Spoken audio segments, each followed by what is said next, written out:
furent les commencements de l'homme? Où est née la civilisation? À partir de leurs observations, les scientifiques ont échafaudé plusieurs théories. Mais pouvons-nous vraiment répondre à cette question alors que régulièrement, de nouveaux faits viennent bouleverser toutes les connaissances? Dans les terres glacées de la Sibérie, on a trouvé les restes d'espèces animales aujourd'hui éteintes, comme le mammouth géant anéanti par un brusque cataclysme planétaire. On a également découvert des cartes anciennes qui montraient l'Antarctique des siècles avant que notre civilisation ne le découvre. Cette carte, qui date de plusieurs siècles, indique la conformation exacte de la Terre de la Reine Maude, qui est aujourd'hui ensevelie sous une couche de glace de près d'1 kilomètre d'épaisseur. Or, nous-mêmes, nous ne connaissons cette conformation que depuis 1949. Il y a un siècle, un archéologue arrive à la conclusion que la cité de Tiwanaku, dans l'actuelle Bolivie, était un observatoire astronomique aligné sur la position des étoiles et du Soleil. Il en déduit son âge, 17 000 ans. Mais sa thèse fera sourire tous les spécialistes jusqu'à récemment. La seule correction que je ferai est due au fait qu'on dispose aujourd'hui de meilleurs instruments de mesure astronomique. Grâce aux satellites et aux ordinateurs, je dirais que le site a plutôt 12 000 ans. Quoi qu'il en soit, Tiwanaku reste la ville la plus ancienne du monde. Des géologues ont découvert que le sphinx a été lavé par des pluies incessantes pendant des siècles. Or, ces averses n'ont pu survenir que des milliers d'années avant le règne des pharaons.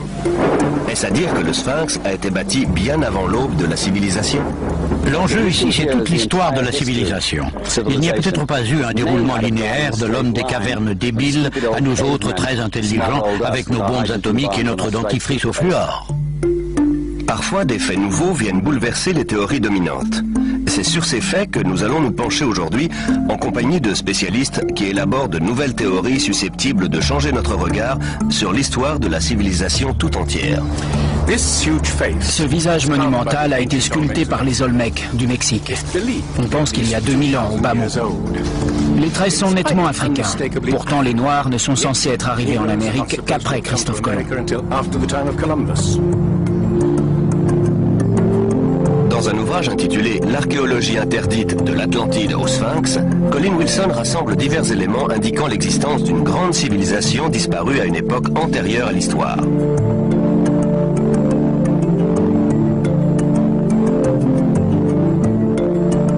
Au IVe siècle avant Jésus-Christ, Platon décrit avec précision une grande nation qui, d'après des prêtres égyptiens, aurait sillonné les océans des siècles plus tôt et aurait péri dans un immense cataclysme, une nation qu'il appelle l'Atlantide.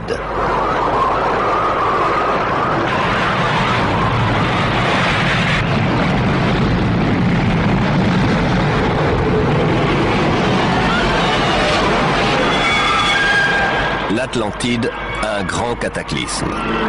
Tout cela rappelle un autre grand mythe, le déluge biblique avec Noé et son arche. Un autre récit méprisé par les scientifiques.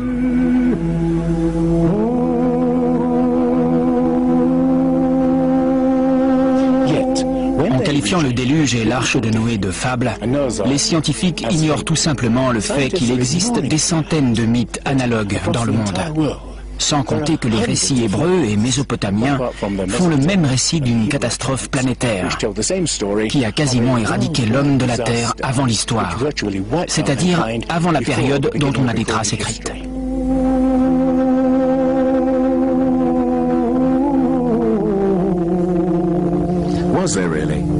Y a-t-il vraiment eu un déluge? Et si oui, a-t-il détruit une civilisation qui aurait précédé toutes les autres? Je dis bien une civilisation, et non l'Atlantide, car dès qu'on prononce ce nom, les scientifiques s'indignent et cessent d'écouter. À leurs yeux, l'idée d'un déluge planétaire n'est pas respectable. Mais jusqu'à quel point la science est-elle impartiale? Respecte-t-elle toujours ses propres principes, à savoir étudier les faits et rien que les faits? Depuis toujours, la science a tendance à attacher plus d'importance à ses propres théories qu'aux faits eux-mêmes. Les théories sont bâties sur des faits pour expliquer la réalité. Mais dans ce processus, d'autres faits sont mis de côté. Des faits nouveaux peuvent également faire évoluer les théories, mais on les ignore généralement. On On appelle tous ces faits des anomalies, c'est-à-dire des phénomènes qui ne cadrent pas avec les théories. Dans un ouvrage controversé intitulé « L'histoire secrète de l'espèce humaine », Thomson et Crémeau montrent le sort réservé à ces faits qui osent contredire les théories dominantes. Au cours des 150 dernières années, les archéologues et anthropologues ont littéralement caché autant de faits qu'ils en ont mis à jour. On appelle ça le filtrage des connaissances. C'est une caractéristique fondamentale de la science et même de la nature humaine. L'homme a tendance à mettre de côté ce qui ne cadre pas. En matière de science, on s'aperçoit que les faits qui ne cadrent pas avec le paradigme admis sont souvent éliminés. On ne les enseigne pas, on n'en débat pas. Mais les personnes ayant fait des études scientifiques n'en entendent généralement pas parler. On a vu une belle démonstration de ce filtrage des connaissances lors des fouilles de Yatliko au Mexique en 1966. L'archéologue Jean Steen McIntyre menaçait alors de renverser la conception généralement admise selon laquelle l'homme est apparu assez tardivement dans la plupart des régions du globe, c'est-à-dire il y a quelques 30 000 ans en Sibérie et au plus tôt il y a 20 000 ans en Amérique. Au Mexique, Jean Steen McIntyre découvre des outils en pierre et des ossements humains qu'elle fait dater par plusieurs méthodes scientifiques. En 1966, on a découvert un site antique dont on a d'abord cru qu'il avait peut-être 20 000 ans. On trouvait ça déjà très ancien. Mais quand on a finalement obtenu les datations réalisées selon plusieurs méthodes, le site s'est révélé vieux de 250 000 ans.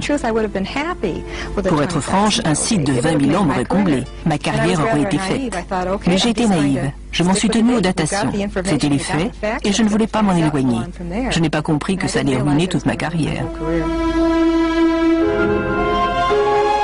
Depuis ce jour, toutes les portes du monde professionnel lui sont restées closes.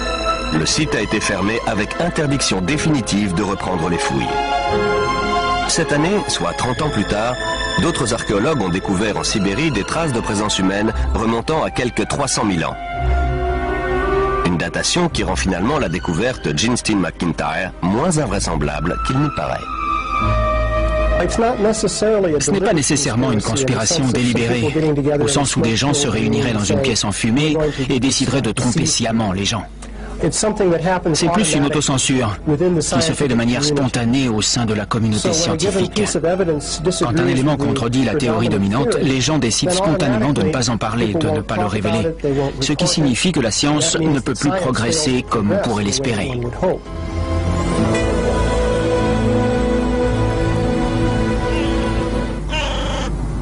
La science néglige-t-elle des indices d'un passé que nous aurions oublié ?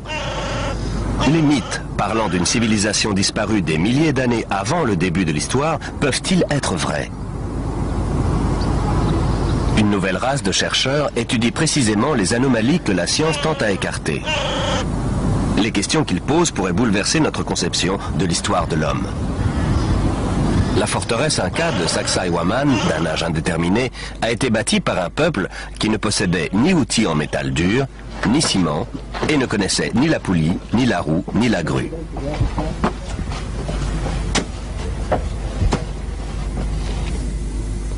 Regardez ce bloc. J'ai compté 11 angles. Ce machin doit peser l'équivalent de plus de 200 voitures. Cela montre le savoir-faire stupéfiant des artisans qui l'ont construit. Mais cela montre aussi autre chose. Une capacité incroyable à déplacer des blocs de pierre de cette taille. Comment ont-ils pu le mettre en place? En Bolivie, les mystérieuses ruines de l'antique Tiwanaku démontrent la même ingéniosité, le même savoir-faire totalement inexpliqué.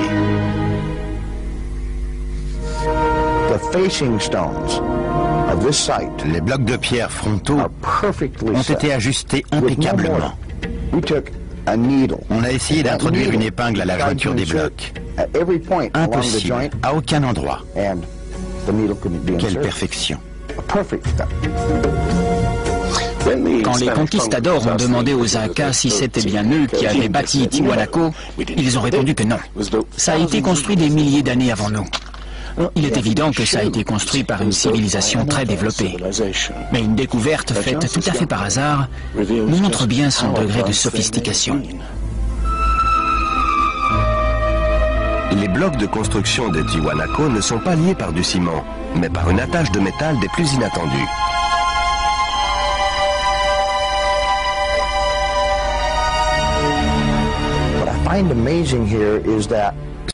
Tion, c'est que pour se déplacer entre les différents blocs de pierre qu'ils devaient agrafer, il fallait bien qu'ils aient une sorte de forge portative qui maintienne le métal en fusion.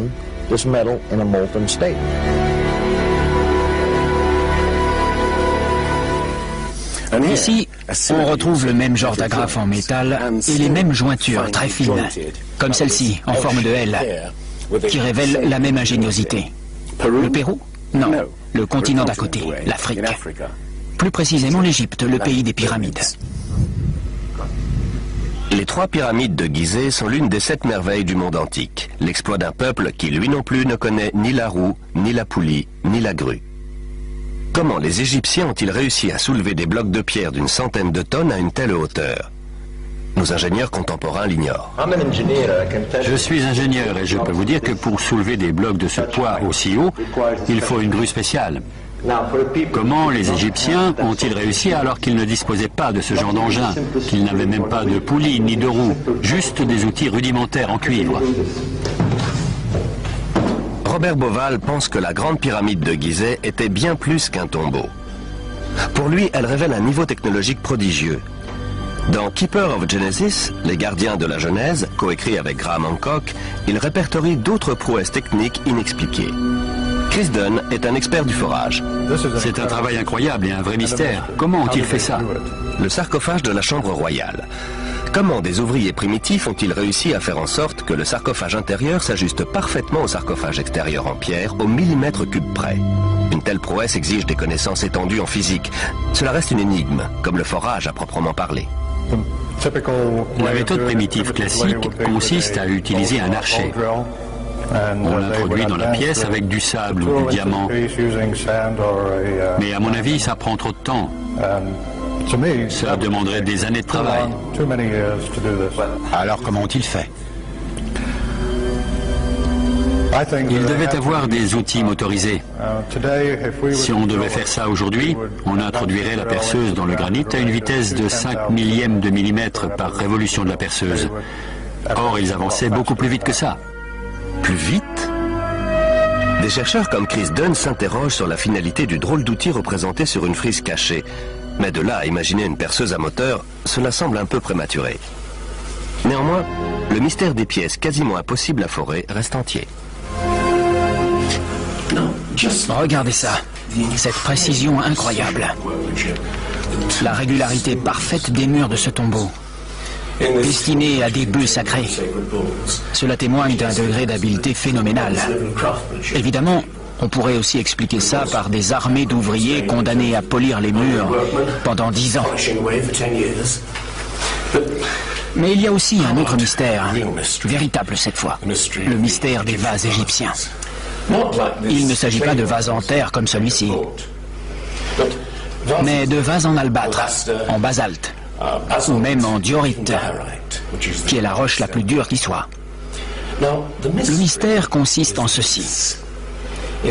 On voit bien qu'il serait facile de les évider en perçant un trou tout droit. Mais regardez la forme allongée, en bas.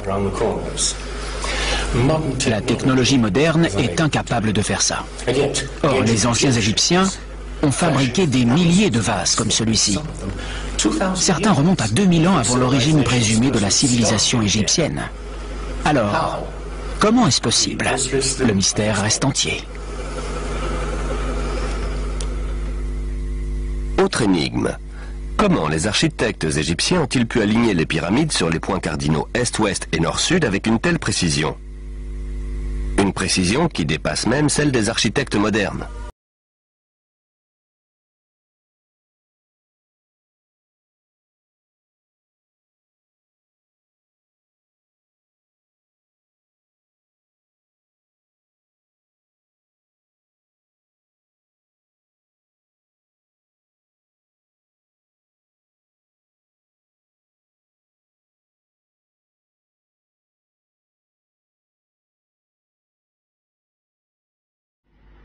Pour obtenir ce résultat, les architectes ont dû utiliser une pente à 52 degrés. Il n'y a pas d'autre moyen.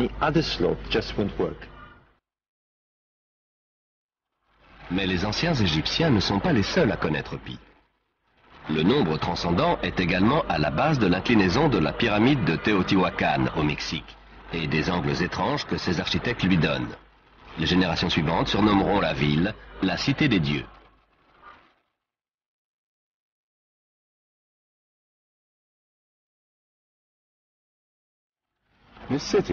La cité était plus grande que la Rome impériale. On voit ici une série de bassins autrefois remplis d'eau. La surface miroitante de l'eau réfléchissait le ciel et ces ondulations donnaient l'alerte en cas de séisme. De l'autre côté, ces temples sont supposés représenter les corps célestes. Tout le site semble être le fruit d'une fascination pour l'astronomie et l'éternité.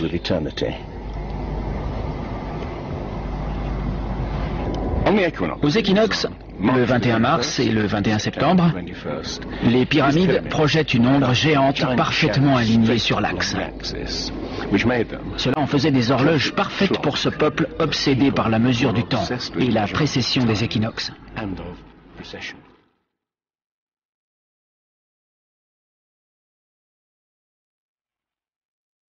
Un peu partout sur la planète, des civilisations antiques font montre d'une connaissance pointue du ciel qui reste totalement inexpliquée. À croire qu'elles ont été renseignées par une même source. Ces civilisations sont fascinées par le soleil, les étoiles, la précession des équinoxes. Autrement dit, la lente rotation continue de la Terre qui donne l'illusion que les constellations voyagent à travers le ciel et les époques. D'après les spécialistes, les anciens Égyptiens n'avaient pas une connaissance approfondie de l'astronomie. Voici pourtant une preuve de leur fascination pour le ciel et de leur connaissance pointue en la matière. Ce sont les constellations du zodiaque, le lion, le taureau, le poisson, et ici, la constellation d'Orion. Bauval pense que l'astronomie est la clé de bien des énigmes posées par les pyramides de Gizeh. Les anciens Égyptiens voyaient dans la constellation d'Orion le dieu Osiris, seigneur des morts, des cieux et de l'au-delà. Bauval a trouvé maintes représentations du dieu bien en évidence un peu partout sur les pyramides de Gizeh. Ça, c'est un vrai mystère. Des petits conduits inclinés vers le haut. Pour les égyptologues, ce sont juste des cheminées d'aération. Mais pour les astronomes, dans l'ancienne Égypte, ces conduits étaient des passages vers Rosto, le royaume d'Osiris, ou Orion.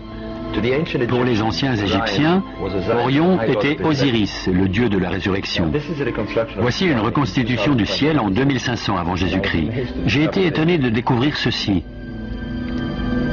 Les conduits menaient à Orion et à l'étoile Sirius, ou Isis, épouse d'Osiris. D'après Bauval, des textes antiques indiquent que ces conduits étaient probablement utilisés lors de cérémonies secrètes pour permettre aux pharaons morts de ressusciter sous forme d'étoiles dans la constellation d'Orion. Un des textes dit que tu puisses traverser le passage sinueux, la voie lactée, et atteindre le royaume d'Orion.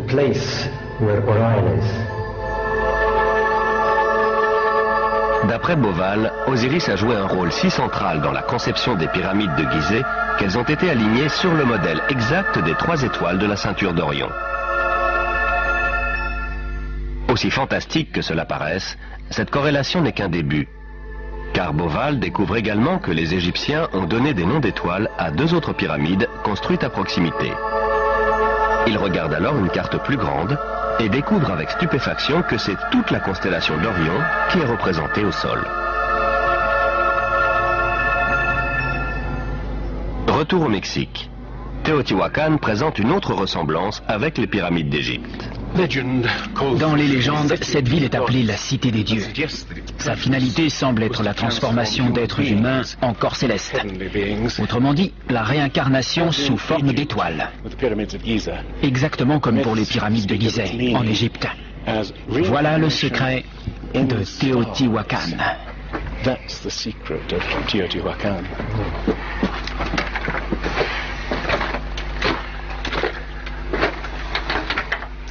Mais Une énigme plus grande encore se cache dans la pyramide, juste au-dessus de moi. Lors des toutes premières fouilles de 1906, les archéologues ont découvert une énorme plaque de mica. Aujourd'hui, on utilise le mica pour l'isolation électrique, mais on n'a aucune idée de l'usage que les Indiens pouvaient en faire. Ce qui est encore plus étrange, c'est que ce mica vient du Brésil. Imaginez le défi que pose le transport d'une plaque de mica d'environ 8 mètres carrés sur plus de 3000 km. Comment ont-ils fait et pourquoi? On n'en a pas la moindre idée. Tiwanaku en Bolivie. Une autre civilisation antique fascinée par le soleil et les étoiles. Il y a un siècle, un archéologue bolivien du nom de Poznański constate qu'au premier jour du printemps, le soleil se lève exactement au centre du temple. C'est le point de départ d'une découverte remarquable. Poznański découvre en effet que ce temple a été conçu comme un observatoire et une immense horloge solaire. Aujourd'hui, ces alignements astronomiques nous permettent de dater le... Tout au long de l'année, le soleil se lève à un point toujours différent sur l'horizon. Le premier jour du printemps, un curieux pourrait le voir se lever exactement au centre. En étudiant la configuration du temple, Poznański conclut que le premier jour de l'été et le premier jour de l'hiver, le soleil doit se lever au-dessus des pierres angulaires. Pourtant, ce n'est pas le cas. Aujourd'hui, les archéologues pensent que c'est tout simplement dû à une erreur de conception de la part des architectes indiens. Étant donné la perfection architecturale de ce site, construit avec des pierres pesant une centaine de tonnes, l'idée que les marqueurs de solstice puissent être mal alignés me paraît tout simplement inconcevable.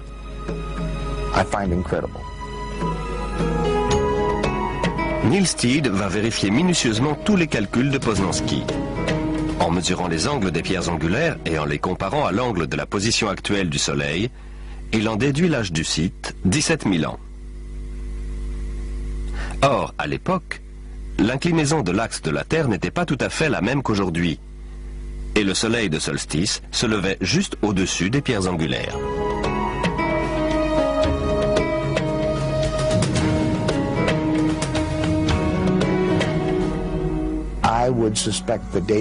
Je dirais que le site a plutôt 12 000 ans. Ça devrait tous nous inciter à remettre en question la date du début présumé de la civilisation.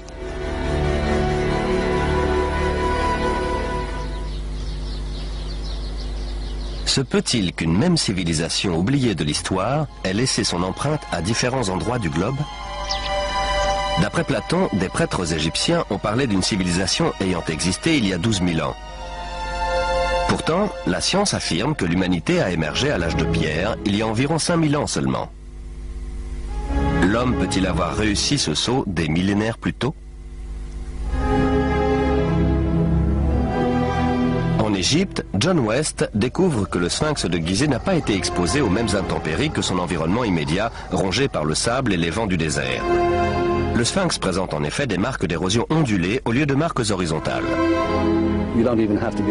Pas besoin d'être géologue pour voir quel type d'intempérie a pu laisser ces marques. Seule de l'eau coulant en plaques sur le mur d'enceinte peut avoir lissé ses contours arrondis.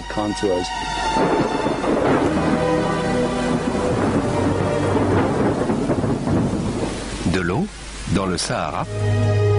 Certainement pas à l'époque des pharaons. Pour en trouver, il faut remonter à la fin de la période glaciaire vers 10 500 avant Jésus-Christ, soit des milliers d'années avant la civilisation pharaonique. Mais alors, comment expliquer que le sphinx est une tête de pharaon? La tête est toute petite par rapport au corps. Vu du ciel, le corps apparaît aplati et très allongé, et la tête ressemble presque à une tête d'épingle. Cela montre qu'elle a été retravaillée. En d'autres termes, à un moment donné de sa longue histoire, elle a été refaite. John West pense qu'à l'origine, le sphinx représentait un énorme lion sculpté dans le roc par des inconnus, antérieurement à 10 500 avant Jésus-Christ. Il aurait subi une forte érosion lors des bouleversements climatiques de la fin du glaciaire qui se serait traduit par plusieurs siècles de pluie. ce n'est que des milliers d'années plus tard que les pharaons referont sculpter la tête à leur propre image. Le sphinx serait donc 2 fois plus âgé qu'on ne le pense? Les égyptologues rejettent cette éventualité, mais les géologues leur opposent des faits indéniables. Et d'après Robert Bauval, des données astronomiques corroborent également l'hypothèse selon laquelle les pyramides de Gizeh remonteraient à des temps incroyablement anciens.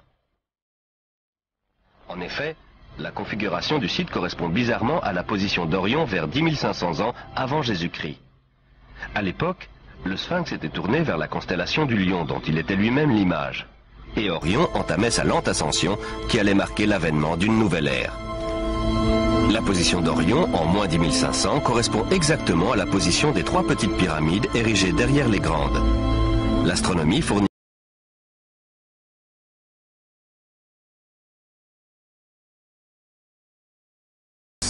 les données astronomiques coïncident exactement avec les données géologiques. Cela fait donc 2 sciences dures d'après lesquelles le sphinx pourrait dater de 10 500 avant Jésus-Christ.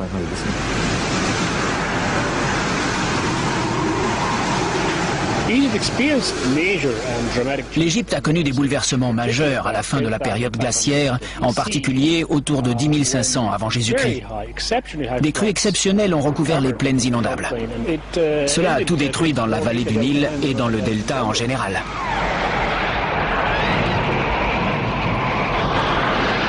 des inondations en 10 500 avant Jésus-Christ.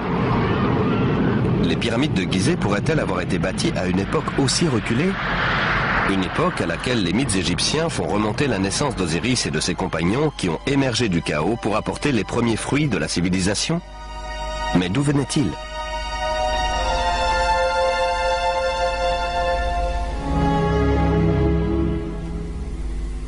Osiris a de nombreux points communs avec le dieu Tiwanaku en Bolivie. Voilà dans cette mystérieuse cité de Tiwanaku le dieu que les Indiens vénéraient. Viracocha, grand, barbu et blanc, d'après les descriptions. Il est sorti des eaux à une période de chaos et de destruction, pour apporter une sorte de renouveau à l'espèce humaine. Au Mexique, le dieu blanc Viracocha prend le nom de Quetzalcoatl. Il est venu en compagnie d'autres dieux apporter les premiers fruits de la connaissance. Son symbole est représenté un peu partout dans Teotihuacan. C'est le serpent à plumes qui symbolise le dieu énigmatique Quetzalcoatl, qui est venu de l'Est après un gigantesque cataclysme, pour apporter la civilisation à cette partie du monde. Les dieux tels qu'Osiris, Viracocha ou Quetzalcoatl étaient-ils à l'origine des simples hommes venus de loin? Des survivants d'un cataclysme qui avait détruit leur foyer et leur civilisation? La question qui se pose maintenant est la suivante. Y a-t-il une civilisation lointaine, encore non identifiée, qui a touché l'Égypte, le Mexique et l'Amérique du Sud, et y a laissé son empreinte, aussi difficile à déceler soit-elle, sous forme d'un corpus de connaissances? J'admets que, pris isolément, les différents éléments fournissent peu d'informations, mais il faut les considérer dans leur ensemble. Des deux côtés, on trouve d'immenses pyramides alignées sur les points cardinaux et bâties d'après des connaissances mathématiques complexes. Les deux peuples ont une connaissance prodigieuse de l'astronomie qui s'exprime dans ces grands monuments sacrés qu'ils érigent. Bien qu'ils ignorent la poulie et la roue, ils sont capables d'assembler d'immenses blocs de pierre aux jointures très fines dans un style architectural unique, utilisant des angles droits et des agrafes en métal. Et les deux recourent à la momification pour préserver et honorer leurs morts. Autre point commun des plus étonnants, découvert par Irina Balabanova de l'université d'Ulm, de nombreuses momies égyptiennes contiennent de la cocaïne et de la nicotine, des substances de plantes indigènes d'Amérique du Sud.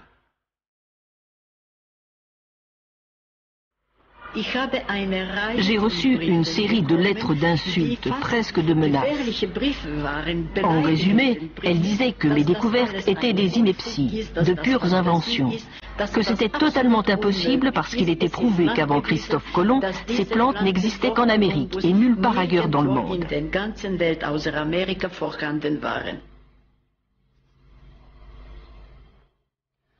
Mais l'expérience est répétée sur des centaines de momies et se révèle incontestable. À une époque reculée, des voyageurs auraient-ils donc traversé l'océan et laissé leur empreinte des deux côtés de l'Atlantique? Une idée.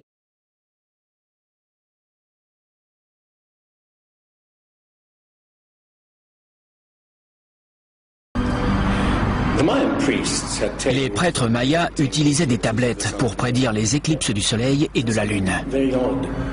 Mais il y a quelque chose de très étrange chez les mayas. C'est qu'ils n'ont jamais découvert le principe rudimentaire de la roue. Ils étaient capables d'appréhender l'éternité comme aucune autre civilisation avant eux. Ils comptaient en millions d'années, mais ils n'ont jamais su peser un sac de graines. Leur civilisation sophistiquée a fini par s'éteindre parce qu'ils n'ont pas développé les méthodes agricoles de base qui auraient permis de nourrir leur peuple. La question que je pose maintenant est la suivante. Est-il possible qu'ils aient juste hérité une certaine part de leur connaissance d'une civilisation plus ancienne et plus savante? Parfois, les preuves s'étalent sous nos yeux. Les Olmecs du Mexique donnèrent à leur dieu un visage africain. Et ça, alors, c'est une autre sculpture des Olmecs. Les Indiens sont génétiquement imberbes. C'est donc bien un visage d'Européen, gravé quelques 2000 ans avant l'arrivée des Espagnols en Amérique.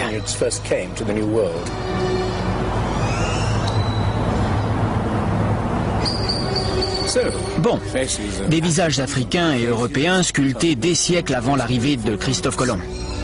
Mais d'où viennent-ils? Comment sont-ils arrivés ici?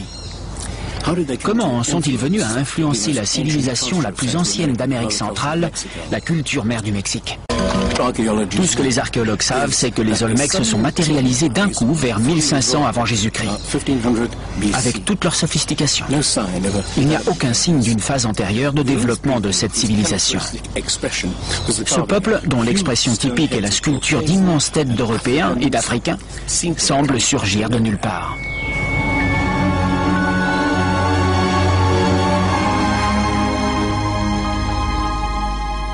La citadelle de Monte Alban à Oaxaca. Ici, au sud du Mexique, on trouve la dernière œuvre de ce peuple mystérieux. Ces figures gravées dans la pierre semblent représenter des hommes tombés à la guerre. Ils sont nus, abandonnés, souvent castrés. C'est peut-être là que ces hommes ont disparu de l'histoire.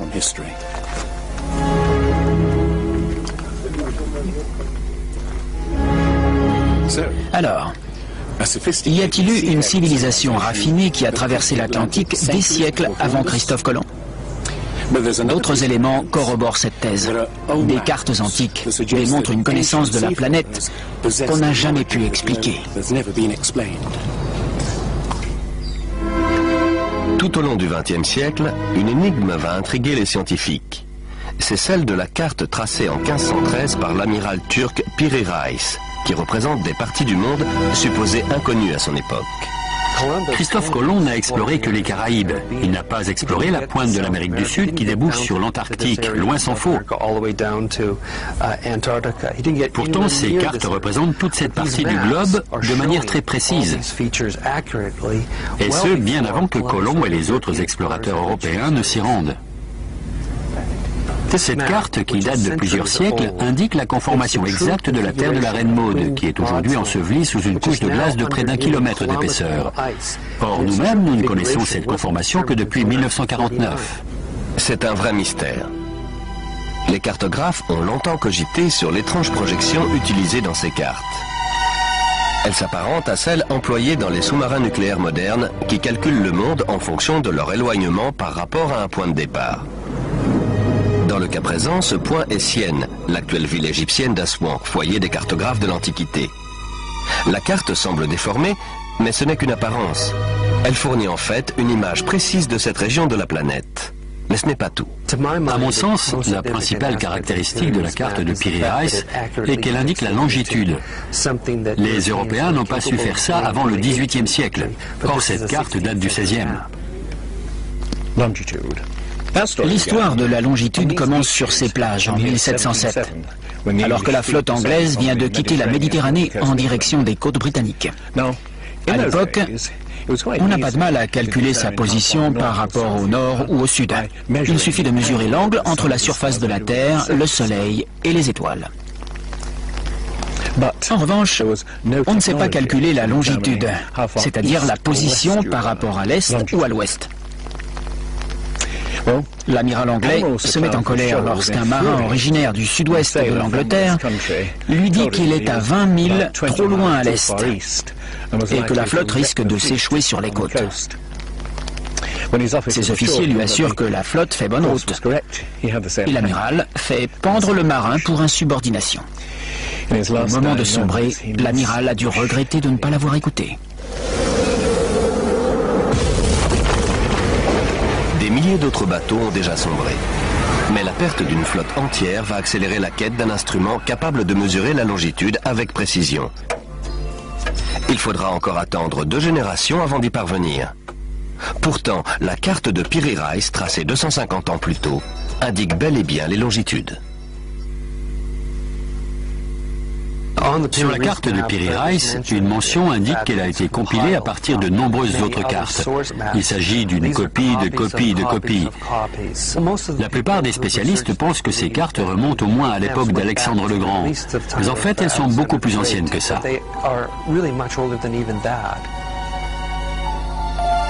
Des cartes du monde tracées des siècles avant qu'on sache naviguer sur les océans. Des techniques de construction mystérieuses qui révèlent une connaissance poussée des mathématiques et de l'astronomie. S'il y a bien eu une civilisation raffinée, capable de transmettre ses connaissances aux bâtisseurs du Sphinx et au peuple des Andes et du Mexique, que lui est-il donc arrivé? Eh bien, Platon parle d'une civilisation très développée techniquement et capable de naviguer sur les océans de la planète. C'est celle de l'Atlantide, l'île-continent. La science, qui refuse l'idée d'une civilisation oubliée, nie tout autant l'existence d'une catastrophe planétaire qui aurait détruit cette civilisation. Mais les récits de Platon et de la Bible ne sont pas isolés. Le Popol Vuh, le livre sacré des Mayas, parle de raz-de-marée, de déluge, de ténèbres envahissant le ciel durant des mois, de grêle, de pluie noire incroyablement froide. Les anciens Égyptiens parlent d'une période de chaos, de déluge et d'obscurité dont les dieux vont émerger pour donner forme à la terre d'Égypte.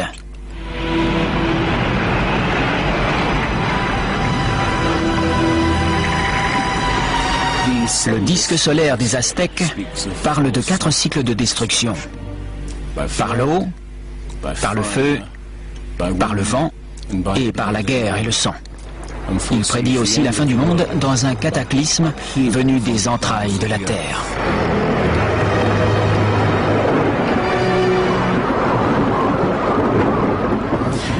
D'autres mythes de l'Amérique précolombienne parlent d'un déluge apocalyptique, accompagné de séismes et d'une pluie de feu due aux éruptions volcaniques.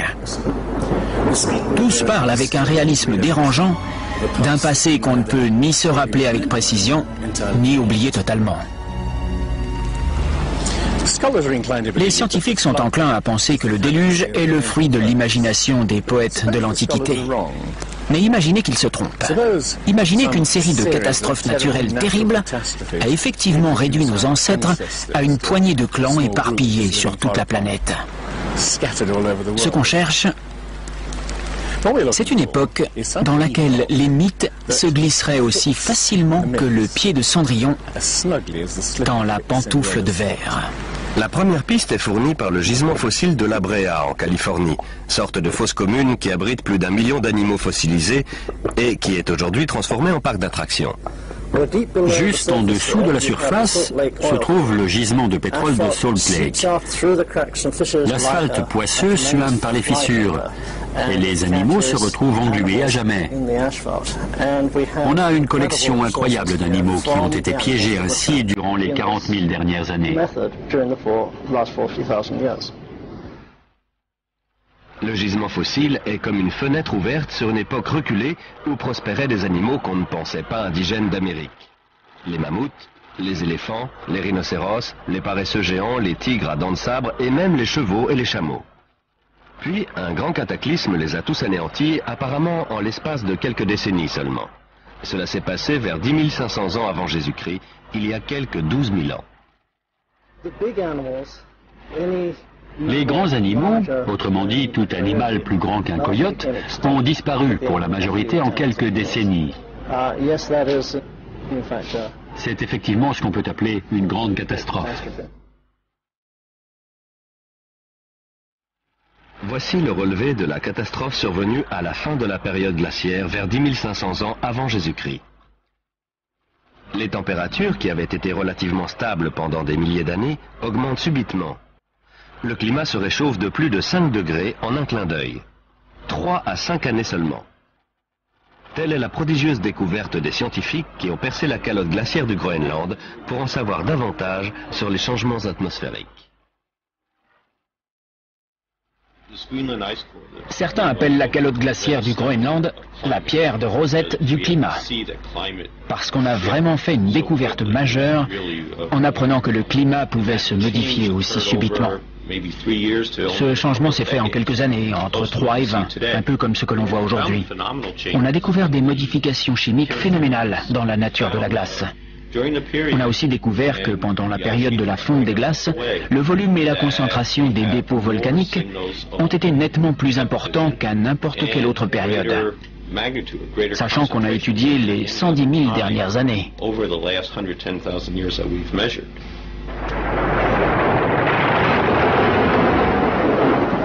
Des éruptions volcaniques sans précédent accompagnées de troubles atmosphériques et d'un déluge? Mais à quoi était-ce dû? Lorsque des couches de glace de plus d'1,5 km d'épaisseur ont fondu en quelques décennies, le niveau des océans a augmenté de 1400 mètres. Des mers ont soudain surgi là où des terres s'étendaient auparavant. On pouvait se rendre à pied de la Grande-Bretagne à la Scandinavie, avant qu'une révolution climatique ne forme la mer du Nord. À cette époque, l'eau a aussi recouvert les plaines de l'Amérique du Nord, ce qui explique qu'on trouve des squelettes de baleines dans le Michigan. Cette ère de grand cataclysme survenue à la fin de la période glaciaire pourrait cadrer avec les mythes. Rien qu'en Amérique, quelques 70 espèces animales se sont éteintes. Les félins à dents de sabre, les mammouths, les paresseux géants, les chevaux, les chameaux. Mettons tout ça en perspective. Au cours des 200 000 années précédentes, c'est moins d'un tiers de ces espèces qui a disparu. Or, ce même schéma d'extinction s'est produit en Europe et en Asie. Dans le sol perpétuellement gelé de Sibérie et d'Alaska, millions d'ossements mêlés ayant appartenu à des animaux qui ont péri dans un cataclysme. Le grand mammouth n'a pas succombé aux chasseurs de la préhistoire. Il a été fauché par une catastrophe naturelle.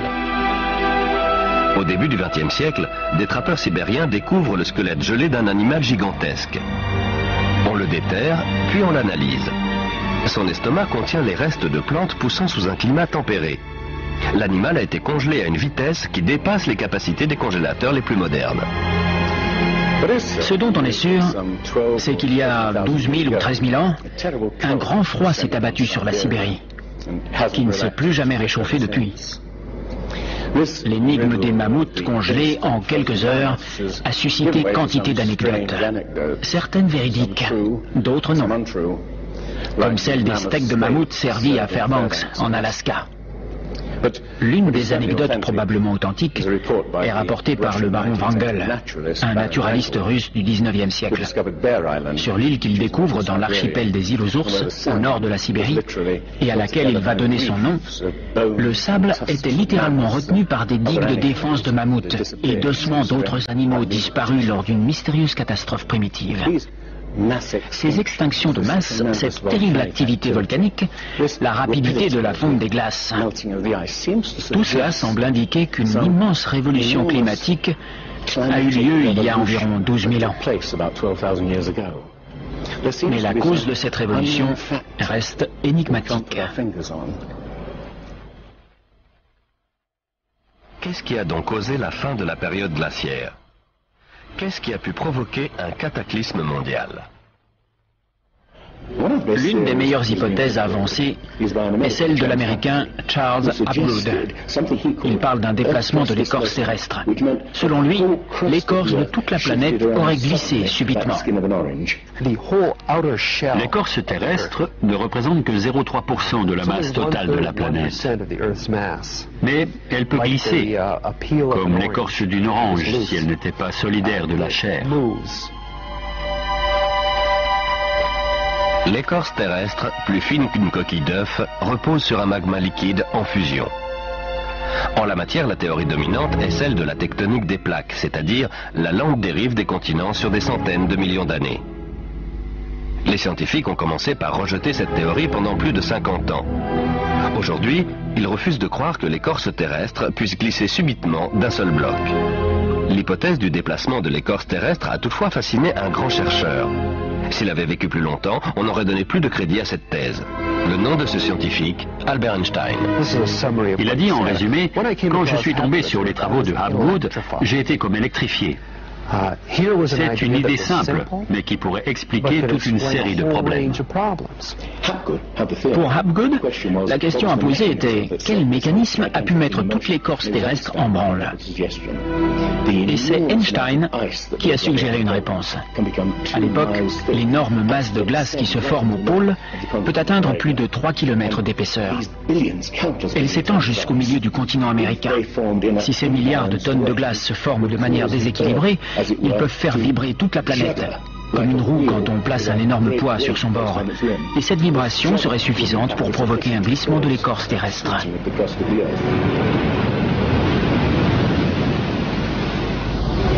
Il y a 55 000 ans, le pôle Nord était proche de l'Europe. Mais il a brusquement glissé dans la baie d'Hudson au Canada. Vers 12 500 avant Jésus-Christ, il s'est à nouveau déplacé subitement vers un point situé à plus de 3000 km de sa position actuelle. Ou vaut-il mieux dire que les terres et les mers ont été propulsées vers le pôle à la suite d'un brusque déplacement de l'écorce terrestre? Si tel est le cas, c'est l'un des phénomènes qui a pu provoquer la fin de la période glaciaire. Le déplacement fait sortir l'Amérique de la zone polaire. La mer située au nord se couvre d'une couche de glace de quelques mètres seulement. La colossale plaque de glace de plus d'1,5 km d'épaisseur qui s'étendait au-dessous de l'Amérique fond soudain en quelques années. Ce qui est intéressant dans la thèse Hapgood-Einstein, c'est qu'elle explique de nombreux mythes, outre celui du déluge.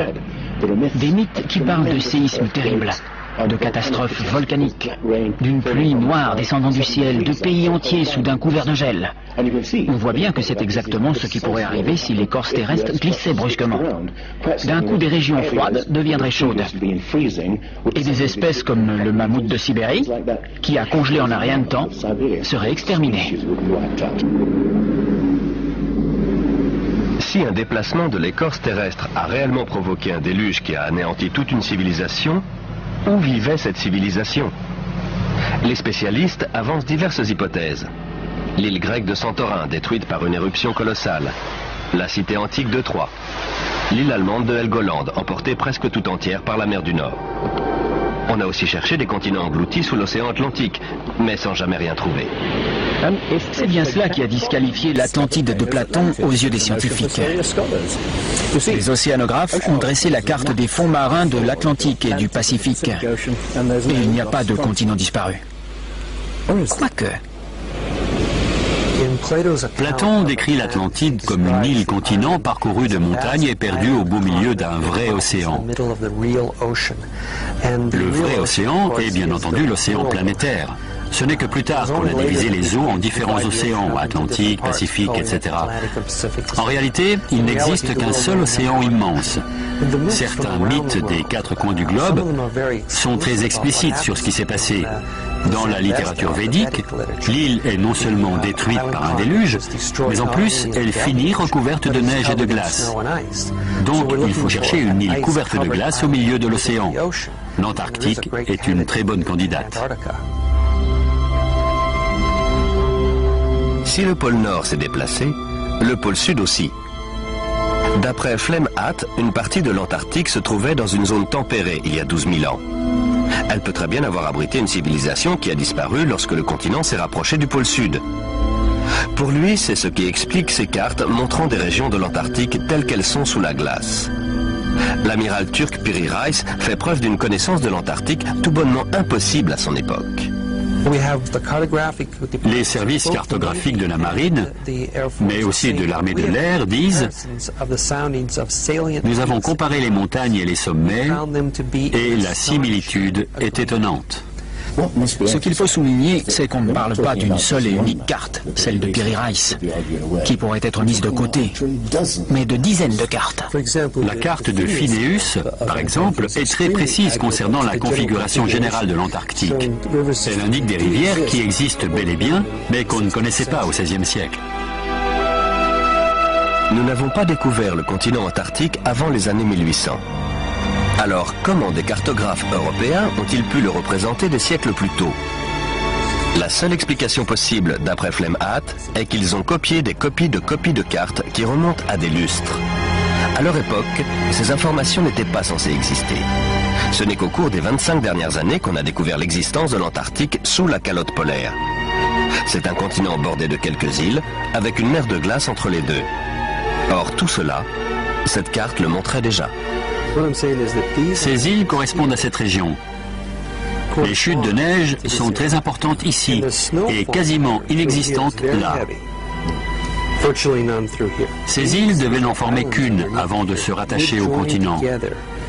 Et donc, il a dû y avoir un passage ici pendant plusieurs milliers d'années. Et ici aussi, probablement. Ensuite, ces îles n'en ont plus formé qu'une. Ce qui est décrit ici est ce qui s'est produit, d'après moi, vers 8000 avant Jésus-Christ, 6000 au plus tard. On n'a aucun moyen de savoir comment ça s'est produit, si ce n'est en postulant l'existence d'une civilisation qui avait des connaissances de la navigation et de la topographie que nous n'avons fait que réinventer à notre époque. Alors, les débuts de la civilisation humaine sont-ils plus anciens qu'on ne le croyait? Vous pensez peut-être que de nombreux arguments avancés ici ne sont que de pures conjectures, qui prises isolément sont faciles à réfuter. Mon hypothèse est qu'en assemblant tous ces éléments comme autant de pièces d'un grand puzzle, un schéma apparaît, une silhouette émergeant du brouillard. C'est celle d'une civilisation qui a disparu et fut oubliée bien avant que ne débute l'histoire connue des hommes.